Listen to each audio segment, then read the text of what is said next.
పెద్దపల్లి జిల్లా రామగుండం నియోజకవర్గం స్థానిక గాంధీనగర్లోని ఎమ్మెల్యే క్యాంప్ కార్యాలయంలో టీజీ జెన్కో తెలంగాణ రాష్ట్ర విద్యుత్ ఉత్పత్తి సంస్థ ఉద్యోగులు రామగుండం ఎమ్మెల్యే శ్రీ రాజ్ ఠాకూర్ గారిని మర్యాదపూర్వకంగా కలిశారు. ఆయనకు పుష్పగుచ్చం అందజేసి శుభాకాంక్షలు తెలిపారు. ఈ సందర్భంగా వారు రామగుండంలో 800 మెగావాట్ల కొత్త విద్యుత్ కేంద్రాన్ని స్థాపించేందుకు తీసుకున్న చొరవకు కృతజ్ఞతలు తెలియజేశారు. ఈ ప్రాజెక్టు రామగుండం ప్రాంత అభివృద్ధికి, రాష్ట్రానికి అవసరమైన విద్యుత్ అవసరాలను తీర్చేందుకు ఎంతో మేలు చేస్తుందని ఉద్యోగులు పేర్కొన్నారు. ఈ సందర్భంగా ఎమ్మెల్యే మాట్లాడుతూ ఈ కార్యక్రమంలో టీజీ జెన్కోలో పనిచేస్తున్న పలువురు సీనియర్ ఇంజనీర్లు, సిబ్బంది, యూనియన్ ప్రతినిధులు పాల్గొన్నారు. జెన్కో అధికారులు, జెన్కో కార్మిక బంధువులు, జెన్కోలో వచ్చినటువంటి ప్రతి ఒక్కరికి రావడం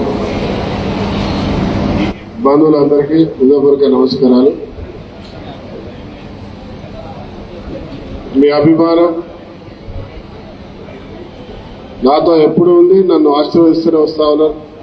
ఈరోజు శాసనసభ్యుడిగా అవకాశం కల్పించారు.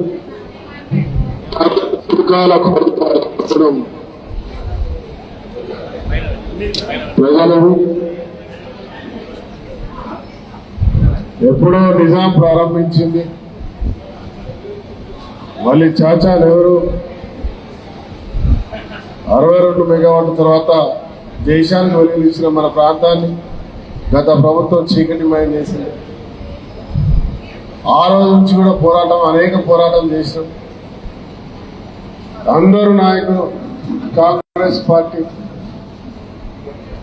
ప్రతి ఒక్క నాయకుడు, రాష్ట్ర స్థాయి నాయకుడు అక్కడ రావడం, దాన్ని సందర్శించడం, తర్వాత దీక్షలు చేయడం, నేను నాతో దాంట్లో పాల్గొనడం. ప్రభుత్వం వచ్చిన తర్వాత మొదటి రోజు నుంచే నాకు 1:800 కావాలని పట్టుబడి పోరాటం చేస్తూనే ఉన్నాను. రాజ్ ఠాకూర్ అనగానే అసెంబ్లీలో ఉన్న ఎమ్మెల్యేలు, అపోజిషన్ ఎమ్మెల్యేలు, ప్రతిపక్ష పార్టీలు ప్రతి ఒక్కరు కూడా నన్ను చూస్తేనే సింగరేణి, రామగుండం విద్యుత్ ప్లాంట్ 1:800 మాట్లాడుతూ ఉంటారు. మీ 1:800 అయిపోయిందా అని ప్రతిపక్ష వాళ్ళు అడుగుతారు. ఎప్పుడు చేస్తున్నావు అని అడుగుతారు. మా వాళ్ళు సీఎం కనబడగానే నన్ను సతాయించగా నీకు గ్యారెంటీ చెప్తామని చెప్తారు. పట్టి విక్రమానికి అయితే చేస్తున్నా అని ఊరూరు తిరిగి ప్రచారం చేయమా, మేము చేస్తున్నామని చెప్తారు. ఆయనే స్వయంగా వచ్చి ఇక్కడ అనౌన్స్ చేయడం జరిగింది. త్వరతిగతిగా 1:800 పవర్ ప్లాంట్ రామగుండంలో ఏర్పాటు చేస్తాం. ఇదే నా జీవిత లక్ష్యం. ఇవాళ 1:800తో పాటు 3:800 ఎన్టీపీసీ తెలంగాణలో మనకు వచ్చిన హక్కు. మోడీ కాదు, కేసీఆర్ కాదు, తెలంగాణ విభజనలో వచ్చిన హక్కును రాష్ట్ర ప్రభుత్వం ఏర్పడ్డ కేసీఆర్ 2:800కు మాత్రమే పీపీఏ చేసి తదిమది మన రాష్ట్రానికి వద్దన్నారు. ఈ ప్రభుత్వం కూడా వద్దు అన్నది.